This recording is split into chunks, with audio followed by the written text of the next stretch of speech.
ओम शांति। आज की जो अव्यक्त वाणी है उसकी डेट है 16 जनवरी 79, 16 जनवरी 79। आज देखते हैं बाबा हमारे लिए क्या डायरेक्शन देता है, क्योंकि कल हमने जो मुरली देखी थी उसमें बाबा ने बोला था कि हमें तिलकधारी, ताजधारी और तख्तधारी कैसे बनना है ना। तिलक, ताज और तख्त, ये इसका मतलब क्या है ये तो हम जानते हैं। अगर हम तिलक, ताज और तख्त को जानते हैं तो इसका मतलब ये है कि बाबा का ज्ञान बुद्धि तक तो है, लेकिन बाबा उसको धारी बनाना चाहते हैं। बाबा हमें चाहते हैं कि हम उसके धारी बने। धारी इसका मतलब जिन्होंने धारण किया हुआ है।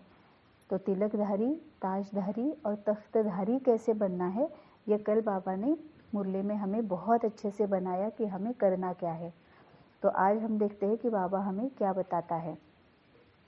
सर्व का आकर्षण बाप की तरफ आकर्षित कराने का साधन चमकता हुआ दिव्य सितारा। तो जैसे बाबा हमेशा हमें बोलता है कि मेरी पहचान तो सबको, सभी आत्माओं को बताओ कि भगवान आया हुआ है ना। जहाँ पर सभी मंदिर में, मस्जिदों में, टेम्पल्स में, चर्च में, गुरुद्वारे में भटक रहे हैं, भगवान को ढूंढने के लिए भटक रहे हैं, लेकिन अभी तक उन्हें भगवान मिला नहीं है। और भगवान मिला नहीं है तो फिर वो हर एक बात की तरफ आकर्षित हो रहे हैं। मतलब पेड़ पौधे, देहधारी, पंछी, पशु पक्षी, पत्थर, ठिक्कर, सबकी तरफ आकर्षित हो रहे हैं, फिर भी अपने आप को चढ़ती कला में नहीं ला पा रहे हैं। क्यों? क्योंकि एक भगवान ही होता है, एक बाबा ही है जो सभी आत्माओं को चढ़ती कला में लाता है ना। इसीलिए बाबा ने बोला कि अब वो समय आया हुआ है कि अब सबको चढ़ती कला में आना है, सबको पावन बनना है, सबको कर्मातीत बनना है, सबको संपूर्ण बनना है। और अब हमें अपने घर जाना है। अब हमें अपने घर जाना है और साथ साथ सबको भी घर का रास्ता दिखाना है। तभी आप बाबा यहाँ पर आज डायरेक्शन दे रहे हैं कि सबका ध्यान, सबका आकर्षण बाबा की तरफ आकर्षित हम कैसे कर सकते हैं, इसके ऊपर बाबा हमें डायरेक्शन दे रहे हैं। तो सर्व का आकर्षण बाप की तरफ आकर्षित कराने का साधन चमकता हुआ दिव्य सितारा। बाबा ने एक ही सेंटेंस में बता दिया कि सभी लोगों को, सभी आत्माओं को बाबा की तरफ आकर्षित कैसे करना है। चमकता हुआ दिव्य सितारा। आपका दिव्य सितारा सदा चमकता दिखाई दे तो सितारे की चमक सर्व को अपने तरफ स्वतः ही आकर्षण करेगी। अब हमारा दिव्य सितारा मतलब आत्मा, सोल, एनर्जी है ना। चमकता हुआ सितारा जो यहाँ फोरहेड में जो होता है, हम जहाँ यहाँ शरीर में जो फोरहेड में हम जो बैठे हुए हैं वो हमारा सदा चमकता दिखाई दे। तो आपका दिव्य सितारा सदा चमकता दिखाई दे तो सितारे की चमक सर्व को अपने तरफ स्वतः ही आकर्षण करेगी। कोई भी लाइट की वस्तु चलती हुई आत्माओं को अपने तरफ आकर्षित जरूर करती है। अब यहाँ पर इसमें कई सारी बातें बाबा ने बताई है। यहाँ पर बाबा ने जाते जाते ये भी बताया है कि लाइट की वस्तु अपने तरफ कब आकर्षित करती है, जब रात होती है तो, है ना। जब दिन होता है तो लाइट की वस्तु आकर्षित करती भी नहीं है, लाइट की वस्तु दिखती भी नहीं है। लेकिन जब रात होती है तो लाइट की वस्तु अपनी तरफ आकर्षित करती है। अब रात होती है इसका मतलब क्या है, बाबा जैसे बोलता है सभी आत्माओं की अभी रात है, सभी आत्माएं काली पड़ी हुई है ना। तो बाबा बोलता है कि रात मतलब क्या है, संपूर्ण विकारी, कोई भी संस्कार बचा नहीं है। कुछ भी अगर हम करने जाते हैं तो वो विकर्म ही बन जाता है, अकर्म होता ही नहीं है, सकर्म भी बहुत कम होता है। तो पूरे दिन में, पूरी रात में अगर कोई भी लाइट की वस्तु दिखाई देती है तो आत्माएं उस तरफ आकर्षित जरूर हो जाती है। तो यह तो अविनाशी सितारा है। तो चमकते हुए सितारों के तरफ सर्व की आकर्षण स्वतः होगी। सितारों की तरफ आकर्षित होना अर्थात बाप के तरफ आकर्षित होना, तो सदा अनुभव करते हो कि हमारा आत्मिक स्वरूप का सितारा चमक रहा है। इसमें बाबा ने सब कुछ बोला है कि सितारों की तरफ आकर्षित होना अर्थात बाप की तरफ आकर्षित होना, है ना। जब हम पूरी तरह से आत्मिक स्थिति में होते हैं तो हम उपराम होते हैं, हम साक्षी दृष्टा होते हैं, है ना। हम इच्छा मात्रम अविद्या होते हैं, हम नष्टो मोहा स्मृतिर्लब्धा इस स्थिति में होते हैं। इसका मतलब है कि हम मनसा वाचा कर्मणा हम बाबा को प्रत्यक्ष कर रहे होते हैं, है ना। जब भी हम सितारा बनकर मतलब आत्मिक स्थिति में होते हैं तो क्या होता है कि मनसा वाचा कर्मणा बाबा को प्रत्यक्ष करते हैं। जो भी हमारी वाइब्रेशन से, क्योंकि संकल्प जब हम क्रिएट करते हैं मतलब ही जब भी जो कुछ भी हम सोचते हैं वो इतना पॉजिटिव होता है, इतना आकर्षक होता है कि हमारी वाइब्रेशंस की वजह से हमारे आजू बाजू में जो भी आत्माएं हैं उनको शांति मिलती है, सुख मिलता है, समाधान मिलता है, आनंद मिलता है, प्यार की अनुभूति होती है और वो अनुभूति रहती है। अनुभव अलग है, अनुभूति अलग है। अनुभव तो कुछ ऐसा है कि हम दूसरों के साथ वो शेयर कर सकते हैं, दूसरों को थोड़ा तो उसकी महसूसता दिला सकते हैं, लेकिन अनुभूति मतलब रियलाइजेशन, अनुभव मतलब एक्सपीरियंस हम शेयर कर सकते हैं, दूसरों को थोड़ी सी महसूसता दिला सकते हैं, लेकिन रियलाइजेशन जो होता है, अनुभूति जो होती है वो खुद ही लेनी होती है ना। तो हमें भी कई सारी आत्माएं ऐसी मिलती है जो बोलती है कि आपके पास आते हैं तो अलग ही एक शांति मिलती है। हम सबको ये एक्सपीरियंस है ना। क्यों? क्योंकि तब हम आत्मिक स्थिति में होते हैं, हम अहंकार में नहीं होते हैं, हम देह अभिमान में नहीं होते हैं। तो सितारों की तरफ आकर्षित होना अर्थात बाप की तरफ आकर्षित होना।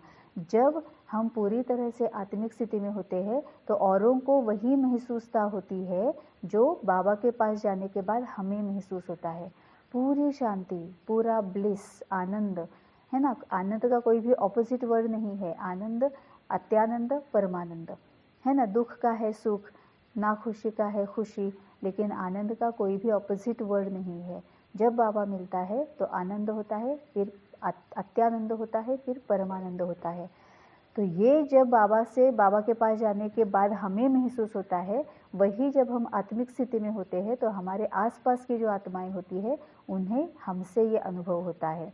तभी बाबा बोलता है कि सितारों की तरफ आकर्षित होना। क्योंकि क्या होता है कि हमें कोई चिंता नहीं होती है, परेशानी नहीं होती है, डर नहीं होता है, दुख नहीं होता है, दर्द नहीं होता है, हम असंतुष्ट नहीं होते हैं, असमाधानी नहीं होते हैं, एक भी कोई भी निगेटिव या वर्थ वाइब्रेशंस हमसे निकलती नहीं है।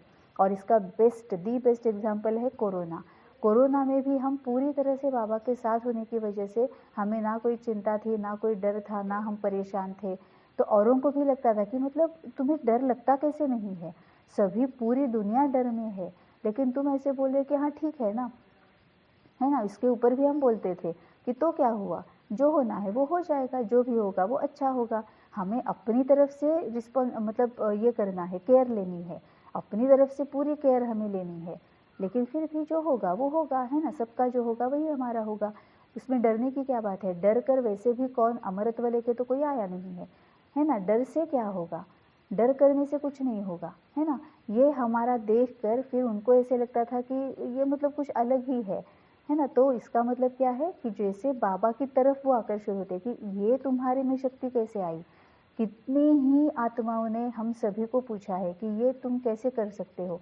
और फिर वहाँ से हम जब बोलते हैं कि हाँ ये मेडिटेशन है, ये राजयोग मेडिटेशन है, ये बाबा है, ये ऐसे होता है, ब्रह्मा कुमारीज है, यहाँ पर जाना होता है, सेंटर्स कहाँ है ना। तो ऑटोमेटिकली वो आत्माएं ब्रह्मा कुमारीज की तरफ मतलब बाबा की तरफ आकर्षित हो गई, है ना। तभी यहाँ पर बाबा बोलता है कि सितारों की तरफ आकर्षित होना मतलब हम आत्माएं जब आत्मिक स्थिति में होती है मतलब पूरी तरह से सुखी, समाधानी, शांत, एकदम अचल अडोल होती है, तो अर्थात बाप की तरफ आकर्षित होना। तो सदा अनुभव करते हो कि हमारा आत्मिक स्वरूप का सितारा चमक रहा है, मतलब हम हमेशा बाबा से कनेक्टेड है। ये क्या हम अनुभव करते हैं? हम हमेशा आत्मिक स्थिति में है, क्या ये हम अनुभव करते हैं? क्या कोई भी विकार, कमियां, कमजोरियां, दुर्गुण, अवगुण हम यूज नहीं करते हैं? क्या हम ये अनुभव करते हैं? क्या हमेशा हम शक्तियों को और ज्ञान को ही यूज करते हैं? क्या ये अनुभव करते हैं कि किसी के प्रति क्रोध नहीं, ईर्ष्या नहीं, जलन नहीं, किसी को ठगने की कोई भी हमारा संकल्प नहीं, किसी से कोई अपेक्षा नहीं, है ना। तो ये लेकिन फिर भी बैलेंस्ड, है ना। कि अगर सामने वाला हमें बार बार परेशान कर रहा है तो इसका मतलब ये थोड़ी है कि हम सिर्फ उसको मतलब ये ही करते रहे कि लेट गो ही करते रहे, ये भी नहीं। जहाँ पर कड़क भाषा, बाबा भी हमें कड़क भाषा में समझाता है, जहाँ प्यार करना है वहाँ प्यार करना है, जहाँ कड़क भाषा में समझाना है वहाँ कड़क भाषा में समझाना है। तो ये बैलेंस जब हमारा रहता है कि लौकिक में भी और अलौकिक में भी दोनों तरफ से जब हमारा बैलेंस रहता है, तो बाबा बोलता है कि ये आत्मिक स्वरूप का सितारा चमक रहा है, तो तुम ये अनुभव करते हो, सदा चमकता है व कभी कभी चमकता है, मतलब कभी कभी विकारों को यूज करते हो। तो जब बाप द्वारा, नॉलेज द्वारा सितारा चमक गया तो अभी बुझ तो सकता नहीं, लेकिन चमक की परसेंटेज कम और ज़्यादा हो सकती है। हम सभी अनुभव करते हैं ना कि हमेशा बाबा की तरह रहना तो पॉसिबल नहीं होता है, कभी ऊपर नीचे तो हमारी स्थिति होती ही रहती है ना। तो बाबा बोलता है कि अब ये चमक बुझेगी तो पक्का नहीं, लेकिन फिर भी ऊपर नीचे होती है, परसेंटेज कम ज़्यादा हो जाता है। अब उसका कारण क्या, बाबा बताता है उसका कारण है अटेंशन की कमी। जैसे दीपक में अगर सदा घृत डालते रहे तो वह एक रस जलता रहेगा, घृत कम हुआ तो हलचल करेगा। घृत मतलब क्या है, घी, घृत मतलब घी है ना। जैसे दीपक में घी का दिया हम जलाते हैं तो उसमें अगर घी कम हो जाएगा तो फिर वो हलचल में आ जाता है, फड़फड़ने लगता है। लेकिन अगर हम दीपक में, उस दिए में घृत डालते रहे, घी डालते रहे, तो वो एक रस जलता रहता है। तो बाबा बोलता है कि अटेंशन की कमी ये कारण है। किसका कारण है कि चमक की परसेंटेज कम ज़्यादा होने का, आत्मा की चमक जो है उसकी परसेंटेज कम ज़्यादा होने का कारण है अटेंशन की कमी। अब इसके लिए बाबा बोलता है कि जैसे दीपक में अगर सदा घृत डालते रहे तो वह एक रस जलता रहेगा, घृत कम हुआ तो हलचल करेगा। ऐसे अटेंशन कम हो जाता है तो परसेंटेज की चमक भी कम हो जाती है। अब ये अटेंशन कौन सा, बाबा की तरफ अटेंशन। हमारे दिव्य गुणों को क्या हम यूज़ कर रहे हैं, क्या हम दिव्य संस्कारों को यूज़ कर रहे हैं, क्या हम शक्तियों को यूज़ कर रहे हैं, क्या हम बाबा के साथ कनेक्टेड है, क्या हम आत्मिक स्थिति में है, मैं आत्मा परमात्मा के साथ सामने वाली आत्मा है ना, क्या इसके अवेयरनेस में हम है। इसको बाबा बोलता है अटेंशन। तो ऐसे अटेंशन कम हो जाता है तो परसेंटेज भी चमक की कम हो जाती है। इसीलिए बाप दादा की श्रेष्ठ मत है, रोज अमृत वेले सारे दिन के लिए अटेंशन रखो। रोज अमृत वेले सारे दिन के लिए अटेंशन रखो, मतलब अमृत वेला रोज करनी है और पूरे दिन के लिए अटेंशन रखना है। वो कैसे, रोज अमृत वेले अपनी दिनचर्या को सेट करो। अगर कोई भी प्रोग्राम सेट नहीं होता है तो उसकी रिजल्ट क्या निकलती है, सफल नहीं होता। तो यहाँ भी अगर रोज अपनी दिनचर्या सेट नहीं करेंगे तो सफलता मूर्त अनुभव नहीं कर सकेंगे, है ना। तो बाबा ये बोलता है कि अगर घर पे कुछ 10 लोग अगर खाना खाने के लिए आने वाले रहेंगे कल, तो हम पहले से ही सब कुछ सेट करके रखते हैं ना कि मेन्यू का क्या बनाना है, फिर वो बनाने के लिए कौन कौन सी सामग्री चाहिए, कितने बजे मेन्यू बनाना शुरू करना है, कितने बजे तक ख़त्म करना है, बाकी का जो घर सेट करना है वो किस तरह से सेट करना है, उन लोगों को बिठाना कहाँ पर है, उनको खिलाना किस में है, कब खिलाना है, खिलाएगा कौन, उनको रिसीव कौन करेगा, उनके साथ बात कौन करेगा, है ना। क्योंकि कोई ना कोई तो आता जाता रहना चाहिए ना, नहीं तो वो बाहर बैठे रहे और हम अंदर ये बना रहे हैं, खाना बना रहे हैं, हम ऐसा तो नहीं करते हैं, है ना। तो हम रोटेशन में रखते हैं कि मैं अंदर जाऊंगी कि तुम बाहर रखो, तुम बाहर रहो, तुम अगर कोई किसी काम के लिए जा रहे हो तो मुझे बोलना, फिर मैं उनके साथ बैठूंगी, है ना। फिर खाना कब लगेगा, कौन परोसेगा, गरम गरम कब मिलेगा, गरम गरम खाना खिलाने के लिए कब ये गरम करने के लिए रखना पड़ेगा, है ना। क्योंकि वो आएंगे कब, कितने बजे आएंगे, उसके पहले किस तरह से सब सेट करना है ना। हमें कपड़े कौन से पहनने हैं, उनको अगर वो आ रहे हैं तो उनको और कुछ खाने के साथ और कुछ देना है तो, है ना। ये सब हम पहले सेट करके रखते हैं। तो ऐसा नहीं होता है कि वो घर में आने के बाद हम तैयारी शुरू करते हैं, ऐसा तो नहीं होता है ना। तभी बाबा बोलता है कि अमृत वेले में उठकर पूरे दिन भर में हमें क्या क्या करना है वो सब कुछ सेट करके रखो। तो बाबा बोलता है कि इसीलिए बाप दादा की श्रेष्ठ मत है, रोज अमृत वेले सारे दिन के लिए अटेंशन रखो, रोज अमृत वेले अपनी दिनचर्या को सेट करो। अगर कोई भी प्रोग्राम सेट नहीं होता है तो उसकी रिजल्ट क्या निकलती है, सफल नहीं होता। तो यहाँ भी अगर रोज अपनी दिनचर्या सेट नहीं करोगे तो सफलता मूर्त अनुभव नहीं करेंगे।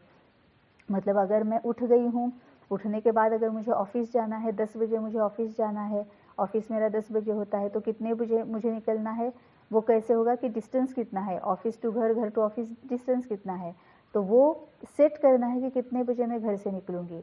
तो उसके पहले मुझे नहाना है, वो सेट करना है, खाना बनाना है, वो सेट करना है, किसी को खिलाना है, वो सेट करना है, ब्रेकफास्ट करना है, लंच करना बनाना है, अपना टिफ़िन साथ लेके जाना है। तो बाबा बोलता है ऐसे ही फिर आने के बाद, ऑफिस से आने के बाद मुझे क्या क्या करना है, ऑफिस में, वर्क प्लेस में मुझे क्या क्या करना है, कौन सामने आएगा तो किस तरह से क्या बोलना है, कौन कौन सामने आ सकता है, मुझे किस किस के सामने जाना पड़ सकता है, अगर मैं किसी के भी सामने गई तो मुझे वहाँ पर किस स्थिति में रहना है ना। ये पूरा बाबा हमेशा बोलता ही है ना कि सुबह सुबह अमृत वेले में तुम्हारे दिन भर में जो कुछ भी तुम करना चाहते हो वो हम प्रोग्राम सेट करने के लिए बाबा रोज बोलता ही है। सुबह प्रोग्राम सेट करना है, रात को पोता मिल देना है, ये तो बाबा बोलता ही बोलता है। तभी बाबा बोलता है कि अगर सफल नहीं होता तो यहाँ भी अगर रोज अपनी दिनचर्या सेट नहीं करोगे तो सफलता मूर्त अनुभव नहीं कर सकेंगे। अब इसका और भी एक मतलब क्या है, सबसे पहले तो ये सेट करना है कि आज चाहे जो भी हो जाए, कोई भी माया सामने आ जाए, कोई भी पेपर सामने आ जाए, मुझे दैवी गुण, शक्तियाँ, ज्ञान और संस्कारों को ही यूज़ करना है ना। तभी तो हम सफलता मूर्त अनुभव करेंगे। अटेंशन रहता भी है, लेकिन और अंडरलाइन करो, वहाँ अटेंशन होगा, वहाँ किसी भी प्रकार का टेंशन नहीं हो सकता। एक बार अगर 10 लोग खाना खाने के लिए आने वाले हैं, पूरा सेट हो गया तो टेंशन नहीं होती है। सब कुछ अपने अपने टाइम पे चल रहा होता है, सबको पता है अपने अपने टाइम पर एक एक को क्या करना है, तो टेंशन नहीं होती है, स्मूथली सब कुछ जाता है। वैसे ही बाबा बोलता है अमृत वेले में बाबा के साथ बैठकर पूरे दिन में हम क्या क्या करने वाले हैं, कैसे कैसे करने वाले हैं। और एक भी ये भी होता है कि जब हम बाबा को बोलते हैं ना कि अगर हम ऑफिस नहीं जा रहे या फिर ऑफिस भी जा रहे हैं लेकिन घर का कुछ काम है और अगर कन्फ्यूजन हो रहा है कि वो कैसे करना है, हम अगर बाबा को अमृत वेले में पूछते हैं कि बाबा यहाँ पर मुझे बहुत गड़बड़ होती है, यहाँ पर मुझे तकलीफ होती है, यहाँ पर क्या करना है मुझे प्लीज़ बताओ ना, तो बाबा हमें सच में गाइडेंस देता है। तभी बाबा बोलता है कि वहाँ टेंशन होगा जहाँ किसी भी प्रकार, वहाँ अटेंशन होगा वहाँ किसी भी प्रकार का टेंशन नहीं हो सकता। पहले अगर बाबा से पूछ लिया है तो बाबा आंसर बता देता है, हमें पता होता है। जैसे रात होगा तो दिन नहीं हो सकता, टेंशन है रात, अटेंशन है दिन। अब टेंशन क्यों है, क्योंकि बाबा के साथ कनेक्टेड नहीं है। अटेंशन में रहते हैं तो बाबा के साथ कनेक्शन में है, तो दिन और रात दोनों इकट्ठे नहीं रह सकते। अगर हम बाबा के साथ कनेक्टेड है तो हम अटेंशन में ही रहेंगे। बाबा के साथ कनेक्टेड भी है, बाबा को पूछ भी लिया है, बाबा ने बता भी दिया है, बाबा को ने जो बताया वो सुन भी लिया है, लेकिन फिर भी टेंशन में है, ये हो ही नहीं सकता। तो अगर किसी भी प्रकार का टेंशन है तो सिद्ध है अटेंशन नहीं है। साधारण अटेंशन और संपूर्ण अटेंशन में भी अंतर है। मतलब यहाँ पर भी हम अपने आप को चेक कर सकते हैं कि मैं जो अटेंशन में रहती हूँ वो साधारण अटेंशन है या संपूर्ण अटेंशन है। संपूर्ण अटेंशन अर्थात जो बाप के गुण व शक्तियाँ हैं वह अपने में हो। बाप के बच्चे बने तो उसका प्रूफ भी तो चाहिए ना, है ना। कैसे प्रूफ करेंगे, बाबा की प्रत्यक्षता कैसे होगी, जब हम बाबा की तरह से सोचेंगे, बोलेंगे और कर्म में आएंगे, तभी तो प्रूफ होगा ना कि हाँ ये बाबा के बच्चे हैं। क्योंकि जैसे बाबा हमेशा एग्जाम्पल देता है कि अगर तुम पीएम के बच्चे हो तो वो प्रूफ हो जाता है, तुम अगर बड़े किसी सेलिब्रिटी के बच्चे हो तो हमारे चाल चलन से, सूरत सीरत से प्रत्यक्ष हो जाता है ना। वैसे अगर कोई गरीब का बच्चा है तो वो भी चाल चलन, सूरत सीरत से प्रत्यक्ष हो जाता है। वैसे बाबा बोलता है कि मैं तो बाप हूँ, भगवान हूँ। भगवान के बच्चे हो उसका प्रूफ भी तो चाहिए ना। तो साधारण अटेंशन अर्थात हम है ही बाप के बच्चे। अगर इतने श्रेष्ठ बाप के बच्चे और श्रेष्ठता ना हो तो कौन मानेगा कि यह श्रेष्ठ बाप के बच्चे हैं। तो हमारी सूरत सीरत, सूरत मतलब हमारे फेशियल एक्सप्रेशन, जो बाबा बोलता है हर्षित मुख रहना, है ना, एकदम बेफिक्र बादशाह रहना, वो सूरत से दिख जाता है। और सीरत मतलब हमारा स्वभाव, संस्कार, हमारा जो नेचर है, नेचुरल नेचर जो है ना, वो तो सूरत सीरत और चाल चलन से हमें बाबा की प्रत्यक्षता करनी है। तो जो बाप में विशेषता वही बच्चों में दिखाई दे, इसको कहा जाता है तीव्र पुरुषार्थी। तीव्र पुरुषार्थी अर्थात सोचना और करना समान, प्लान और प्रैक्टिकल समान। आपका स्वधर्म है याद और कर्तव्य है सेवा। आपका स्वधर्म है याद और कर्तव्य है सेवा, है ना। मतलब स्वधर्म मतलब हमारा सबसे पहला धर्म कौन सा है, आत्मा का धर्म कौन सा है, अभी संगम युग में बाबा की याद में रहना, क्योंकि संगम युग के सिवाय और किसी भी युग में हम बाबा की याद में नहीं रहेंगे। बाबा हमेशा हमारे साथ रहेगा, लेकिन हम बाबा को पहचानते ही नहीं है। तो हमारा स्वधर्म है याद और कर्तव्य है सेवा। सभी सदा याद और सेवा इसी में तत्पर रहते हो। जो सदा याद और सेवा में लगे हुए हैं, उन्हों से माया भी सदा के लिए नमस्कार करके किनारा कर लेती है। अब याद और सेवा, इसका मतलब सेवा किस किस से होती, किस किस प्रकार की होती है, मनसा वाचा और कर्मणा। तो ज़रूरी नहीं कि सेवा करनी इसका मतलब घर घर जाना है, बाबा की पहचान दिलानी है, या कहीं और जगह पे जाके ही कुछ करना है, घर से बाहर निकल के ही कुछ करना है, या फिर जो सेवा स्थान है वहाँ जाकर ही कुछ करना है। बिल्कुल ज़रूरी नहीं। जब हमें ज़रूरत है सेवा स्थान पर जाके कुछ करने की, किसी के घर जाके कुछ करने की, तो वहाँ पर जाना है। अदरवाइज जब ऐसा कुछ नहीं है तो मनसा सेवा भी कितनी बड़ी सेवा है। जो बाबा बोलता है कि अब के टाइम पे, अब के समय पे तो मनसा सेवा ही सबसे पावरफुल और सबसे इम्पोर्टेंट सेवा है ना। तो स्वधर्म है याद और कर्तव्य है सेवा। तो दिन रात अगर हम सेवा में लगे हुए हैं तो माया भी सदा के लिए नमस्कार करके किनारा कर लेती है। क्यों? क्योंकि बाबा के साथ है ना, सेवा कर रहे तो बाबा के साथ है। तो अगर हमें किसी की याद भी आती है, फॉर एग्जाम्पल अगर मुझे मेरे बहन की भी याद आ गई, तो भी अगर मैं बाबा से कनेक्टेड हूँ तो मैं सेवा में ही रहूँगी। मैं मेरे बहन के लिए शुभ भावनाएं, शुभ कामनाएं ही सोचूंगी, है ना। उसके लिए अच्छे संकल्प ही करूँगी, उसको जान लूँगी, उसको समझ लूँगी, उसको, वो अगर निर्बल है तो उसमें बल भरूँगी। लेकिन अगर मैं बाबा से कनेक्टेड नहीं हूँ तो फिर मैं क्या करूँगी, सर्विस नहीं होगी, डिससर्विस होगी। वो तो है ही ऐसी, पता नहीं कितनी बार उसको समझाना है, कितनी बार समझा के भी वही करती है, जो भी है बाबा देख ले तू ही, उसका क्या नहीं, ये फिर डिससर्विस हो गई, है ना। तो किसी की भी याद आती है तो अगर हम बाबा की याद में है तो वहाँ पर हमारी सेवा ही होती है, क्योंकि हम उसमें बल भरते हैं। अगर कोई अहंकारी आत्मा है तो हम उसमें बल भर रहे हैं कि अहंकारी है, पहचान लिया, फुल स्टॉप। अब उसको शक्ति भरनी है कि वो अहंकार में ना जाए। अगर कोई अज्ञानी है तो फुल स्टॉप, उसको पता नहीं है तो फुल स्टॉप, और उसको ज्ञान देना है, मनसा सेवा से, संकल्प सेवा से उसको ज्ञान देना है। तो ये सदा बाबा बोलता है कि स्वधर्म है याद और कर्तव्य है सेवा। तो जो सदा याद और सेवा में लगे हुए हैं, उन्हों से माया भी सदा के लिए नमस्कार करके किनारा कर लेती है। क्योंकि अगर मेरी बहन के बारे में सोच रही हूँ और अगर मुझे पता है कि उसमें अहंकार है, तो फिर मैं अगर डिसकनेक्टेड हूँ तो माया आ जाएगी। अहंकारी है तो मेरे व्यर्थ और नकारात्मक संकल्प क्रिएट हो जाएंगे। तो ये विकार है, विकारों से क्रिएट किए हुए संकल्प मतलब विकर्म हो गया। विकर्म मतलब मेरा फ्यूचर क्या है, दुखी है ना। तो माया ने अपना मतलब मेरा नाक कान जो भी है पकड़ लिया। तभी बाबा बोलता है कि माया भी जानती है कि यह सदा बिजी रहने वाले हैं तो डिस्टर्ब नहीं करती, खाली रहने वालों को डिस्टर्ब करती है। मतलब जिसका मन खाली है, मतलब देह भान में है, लौकिक में है ना, तो उसको माया डिस्टर्ब करती है। तो सदा बिजी रहो, फिर माया आ नहीं सकती। याद से अपना भविष्य बनाते, सेवा से औरों का भी और अपना भी भविष्य बनाते। मतलब याद से हम अपना भविष्य बना रहे हैं ना, क्योंकि याद में है तो बहुत अच्छा से सोच रहे हैं, बहुत ही अच्छे पॉजिटिव प्योर हेल्दी संकल्प हम क्रिएट कर रहे हैं, वाइब्रेशंस वही रेडिएट कर रहे हैं। और सेवा से क्या कर रहे हैं, औरों का भी और अपना भी भविष्य बना रहे हैं। तो याद ही आपका स्वधर्म है और सेवा करना ही आपका कर्तव्य है। अब चढ़ती कला की निशानी, संपूर्ण मंजिल समीप दिखाई देती है। चढ़ती कला की निशानी क्या है, संपूर्ण मंजिल समीप दिखाई दे। सदा हर कर्म में चढ़ती कला का अनुभव करते हैं। कदम आगे बढ़ाया अर्थात चढ़ती कला हुई।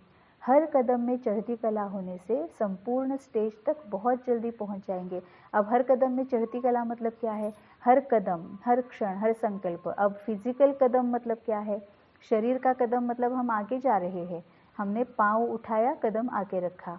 लेकिन आत्मा का कदम मतलब क्या है, जो हम संकल्प करते हैं। हम संकल्प करते करते ही तो आगे जा रहे हैं ना, है ना। कितना कितना ब्यूटीफुल है ये ड्रामा। मतलब भी क्या है, हम संकल्प कर रहे हैं और ड्रामा चलता चला जा रहा है। हम संकल्प कर रहे हैं, वही तो ड्रामा लिखा जा रहा है। हम खुद ही तो अपना ड्रामा लिख रहे हैं। है ना। और जो हम संकल्प करते हैं वो कभी ना कभी तो प्रत्यक्ष होने ही वाला है, तो वही हमारा भविष्य है। वैसे ही ड्रामा आगे आगे जा रहा है ना। तो बाबा वही बोल रहा है कि जब हम कदम बढ़ा रहे हैं, इसका मतलब हम चढ़ती कला में जा रहे हैं। कदम आगे बढ़ाया अर्थात चढ़ती कला हुई। हर कदम में चढ़ती कला होने से संपूर्ण स्टेज तक बहुत जल्दी पहुंच जाएंगे। अब जो भी संकल्प हम कर रहे हैं वो हमारी चढ़ती कला की निशानी होनी चाहिए। किसी के भी बारे में कुछ भी सोच रहे हैं तो शुभ भावना, शुभ कामना, ज्ञान और शक्तियाँ, इनके साथ ही हमें सोचना है, तभी वो संपूर्ण स्टेज तक जल्दी पहुंच जाएंगे। चढ़ती कला वाले को सदा अपनी संपूर्ण स्टेज अर्थात मंजिल स्पष्ट दिखाई देगी। जितना जिस वस्तु के नज़दीक जाते हैं उतना ही वह वस्तु स्पष्ट दिखाई देती है। स्पष्टता ही समीपता की निशानी है। अब हम अपने आप को चेक कर सकते हैं कि क्या बाबा हमें स्पष्ट दिखाई देता है ना। बाबा जैसा है वैसा क्या हमें वो स्पष्ट दिखाई देता है? अगर हमें वो स्पष्ट दिखाई दे रहा है इसका मतलब हम बाबा के समीप है। अभी समय है तीव्र पुरुषार्थ का, दौड़ लगाने का समय अब आ गया। अब हाई जंप लगाओ, समय कम है और मंजिल ऊंची है। हाई जंप देने के लिए डबल लाइट चाहिए। फिर से कल जो बाबा ने बोला था वही बोल रहा है। डबल लाइट मतलब क्या है? एक तो आत्मिक स्थिति, आत्मा मतलब लाइट है, आत्मिक स्थिति, और दूसरा लाइट क्या है? हल्के रहना, कोई जिम्मेवारी अपने ऊपर नहीं। सभी डिसीजंस, किसके साथ बात करनी है, क्या बात करनी है, क्या बर्ताव करना है, क्या सोचना है, कैसे चलना है, क्या करना है, सब बाबा तू बता दे वैसे मैं करूँगी, है ना। तो पूरी जिम्मेवारी ये वाली जिम्मेवारी बाबा के ऊपर।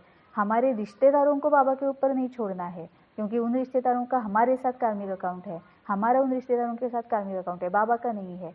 तो बाबा बोलता है उनको मेरे ऊपर, उनकी जिम्मेवारी मेरे ऊपर मत दो। उनके साथ तुम क्या कर रहे हो, क्या करने वाले हो, क्या करना चाहिए, ये मुझे पूछ के करो। मैं तुम्हें जैसे बताऊंगा वैसे करो, है ना। तो इतने तुम हल्के रहो, वो जिम्मेवारी मेरे ऊपर छोड़ दो। तो फिर बाकी बचा क्या ना, बाबा जैसे बोल रहा है वैसे हमें करना है। फिर हमें ना रिजल्ट के बारे में सोचना है, ना वो कौन सा मतलब स्ट्रैटेजी के बारे में सोचना है, ना रिजल्ट के बारे में ना स्ट्रैटेजी के बारे में। तो एकदम लाइट बन गए, तभी उसको बाबा डबल लाइट बोलता है। तो हाई जंप देने के लिए डबल लाइट चाहिए। मतलब अगर हम इस तरह से आत्मिक स्थिति में रहेंगे और पूरा बाबा के ऊपर सरेंडर करेंगे तभी हम हाई जंप ले सकते हैं।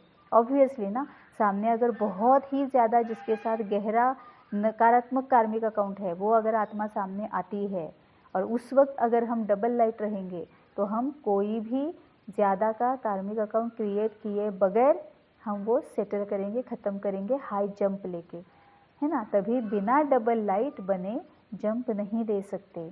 मतलब जैसे ही ऐसी कोई माया सामने आती है, परेशानी सामने आती है, क्या करना है? मैं आत्मा परमात्मा के साथ, और फिर बाबा की जिम्मेवारी, बाबा बताओ अब मुझे यहाँ पर क्या करना है। तो हाई जंप लग गई। हर कर्म को श्रेष्ठ बनाने का साधन फॉलो फादर। हर कर्म को श्रेष्ठ बनाने का साधन फॉलो फादर। अब यहाँ पर सबसे पहले तो हमें ये देखना है कि कर्म मतलब क्या, ये सबसे पहले देखना है। हमें क्या लगता है कि हम जो एक्शन में आ रहे हैं, किसी को कुछ दे दिया, किसी को हेल्प की, तो वो हमारा कर्म हो गया, लेकिन वो that is the tiny part of Karma. असल में कर्म मतलब हमारा एक एक संकल्प, हमारी एक एक सोच मतलब हमारा कर्म है। एक एक सोच मतलब हमारा एक एक कार्मिक अकाउंट है। तो हर कर्म को श्रेष्ठ बनाने का साधन फॉलो फादर। जैसे साकार बाप के ऊपर इतनी जिम्मेवारी होते हुए भी सदा डबल लाइट देगी। मतलब बाबा को, ब्रह्मा बाबा को तो क्या करना था? पूरी सृष्टि चेंज करनी थी, पूरी सृष्टि, है ना। इतना मतलब एक भी आत्मा को छोड़ना नहीं था, सभी को गाइडेंस देना था, सभी को डायरेक्शन देनी थी, सभी को बाबा के पास लेके जाना था। तो जैसे साकार बाप के ऊपर इतनी जिम्मेवारी होते हुए भी सदा डबल लाइट देखी। डबल लाइट मतलब वो आत्मिक स्थिति में रहते थे और बाबा जैसे बोलता था वैसे करते थे। बाबा ये ऐसे ऐसे है, अब बताओ क्या करना है। बाबा ने बताया, उन्होंने कर दिया, तो डबल लाइट देखी। उसके अंतर में तो आपके पास भी तो कुछ भी जिम्मेवारी नहीं है। मतलब हमारे ऊपर तो इतनी जिम्मेवारी है ही नहीं। बाबा को तो, ब्रह्मा बाबा को तो पूरी सृष्टि को चेंज करना था, मतलब सभी आत्माओं को चेंज करना था। सृष्टि को मतलब आत्माओं को, है ना। लेकिन हमारे ऊपर तो ऐसी इतनी जिम्मेवारी है ही नहीं। अपने को सदा निमित्त समझकर चलो। जिम्मेवार बाप दादा है, आप निमित्त है। बाबा ने क्लियर कर दिया कि निमित्त आप है, बाबा जिम्मेवार है। अपने को सदा निमित्त बनकर चलो, जिम्मेवार बाप दादा है, आप निमित्त है। निमित्त समझकर चलने से डबल लाइट हो जाएंगे। मतलब हमारे घर में भी अगर बच्चों के साथ, माँ बाप के साथ, भाई बहन के साथ, युगल के साथ अगर हमें कुछ एक्शन में आना है तो भी मैं निमित्त मात्र हूँ। अब बाबा बताओ क्या करना है, बताओ, वैसे मैं करूँगी, तो डबल लाइट हो जाएंगे। बाप भी इतनी बड़ी जवाबदारी संभालते हुए निमित्त समझकर चले तो फॉलो फादर। हर कर्म करने के पहले चेक करो कि फॉलो फादर है। इससे हर कर्म अति श्रेष्ठ होगा। श्रेष्ठ कर्म की प्रारब्ध ऑटोमेटिकली श्रेष्ठ होगी। बाप को कॉपी करो तो भी बाप समान बन जाएंगे। समान बनने वाले ही समीप रतन बनते हैं। अब ये बाबा किसके लिए बोल रहा है? समान बनने वाले ही समीप रतन बनते हैं, ब्रह्मा बाबा को बोल रहा है, ब्रह्मा बाबा के बारे में। क्योंकि यहाँ पर बाबा बोल रहा है कि तुम ब्रह्मा बाबा को फॉलो करो। कर्म में वो कैसे आता था, डबल लाइट कैसे रहता था, ये तुम ब्रह्मा बाबा को फॉलो करो। अगर तुम ब्रह्मा बाबा को फॉलो करोगे तुम उसके समान बन जाओगे, और उसके समान अगर तुम बन गए तो समीप रतन बन जाएंगे। मतलब अगले कल्प में आएंगे तो शायद हम उनके साथ आएंगे। ठीक है ना। तो देह से न्यारे, देही रूप में स्थित रहने वाले ही बाप के प्यारे। देह से न्यारे, देही रूप में स्थित रहने वाले ही बाप के प्यारे, मतलब आत्मिक स्थिति में रहने वाले ही बाप के प्यारे। क्योंकि बाबा आत्मा है ना, बाबा परम आत्मा है, हम भी आत्मा है। तो जब तक हम बाबा की तरह नहीं होंगे तब तक हम उस रूप में नहीं जा सकते। सभी अपने को देह से न्यारे और बाप के प्यारे अनुभव करते हो। जितना देह से न्यारे बनते जाएंगे उतना ही बाप के प्यारे बनते जाएंगे।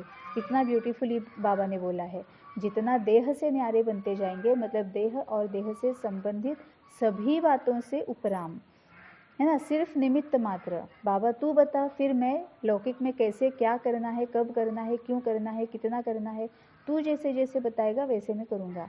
अगर वर्क प्लेस में भी है, कुछ भी काम कर रहे हैं तो भी बाबा तू बताइए अभी ऐसे से, और इसमें ज़्यादा टाइम नहीं लगता है। अगर हम इसकी प्रैक्टिस करते हैं, इसको अगर हम यूज टू हो जाते हैं तो बस सेकंड में, बाबा खुद भी मुरली में बोलता है कि बस तुम आवाज़ दे दो मैं हाजिर हूँ। 1 सेकंड में बाबा जवाब दे देता है ना। लेकिन हमें वो समझना चाहिए, हमें वो, इसके लिए हमें वो प्रैक्टिस भी होनी चाहिए। तभी बाबा बोलता है कि जितना देह से न्यारे बनते जाएंगे उतना ही बाप के प्यारे बनेंगे। बाप प्यारा तब लगता है जब देह से न्यारे देही रूप में स्थित होते। तो सदा इसी अभ्यास में रहते हो। जैसे पांडवों की गुफाएं दिखाते हैं ना, तो गुफाएं कोई और नहीं है, लेकिन पांडव इन्हीं गुफाओं में रहते हैं। इसी को ही कहा जाता है अंतर्मुखता। कितना ब्यूटीफुल बाबा ने बोला है। जैसे पांडवों की गुफाएं दिखाते हैं ना, तो गुफाएं कोई और नहीं है, पांडव इन्हीं गुफाओं में रहते हैं। इसी को कहा जाता है अंतर्मुखता। मतलब वो आत्मिक स्थिति में रहते थे, अपने अंदर झांकते थे, है ना, अपनी तरफ उनका फोकस था। तो गुफा मतलब क्या है? यही अंदर, अंतर्मुखता। जैसे गुफा के अंदर रहने से बाहर के वातावरण से परे रहते हैं, ऐसे अंतर्मुखी अर्थात सदा देह से न्यारे और बाप के प्यारे रहने के अभ्यास की गुफा में रहने वाले दुनिया के वातावरण से परे होते। वह वातावरण के प्रभाव में नहीं आ सकते।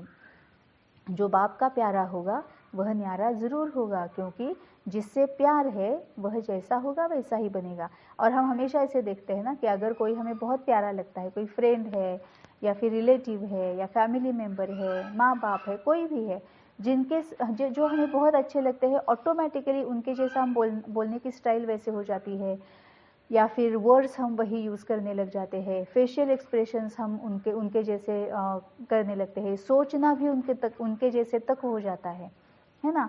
जो हमें बहुत अच्छे लगते हैं, करीब लगते हैं, प्यारे लगते हैं, सोचना, चलना, बोलना, उठना, बैठना, खाना पीना बिल्कुल वैसे हो जाता है। तभी बाबा बोलता है कि अगर तुम मेरे साथ रहोगे तो ऑटोमेटिकली जो बाप का प्यारा होगा वह न्यारा जरूर होगा, और जिससे प्यार है वह जैसा होगा वैसा ही बनेगा। तो बाप सदा न्यारा है, तो जो बाप का प्यारा होगा वह भी सदा न्यारा होगा। तो सदा न्यारे रहो, यही अभ्यास चलता रहे, इसके सिवाय नीचे नहीं जाओ। अब न्यारे रहना है, इसका मतलब क्या करना है कि हमें देह और देह से संबंधित बातों से परे रहना है। अगर देह को भी कुछ हो रहा है, बाबा को पूछो, देह से संबंधित बातों के लिए कुछ हो रहा है, बाबा से पूछना है ना। और बाबा जैसे डायरेक्शन देता है, बाबा जो बताता है वैसे हमें करना है। और ये तभी होगा जब हम बाबा से पूरी तरह से कनेक्टेड रहेंगे। ओम शांति।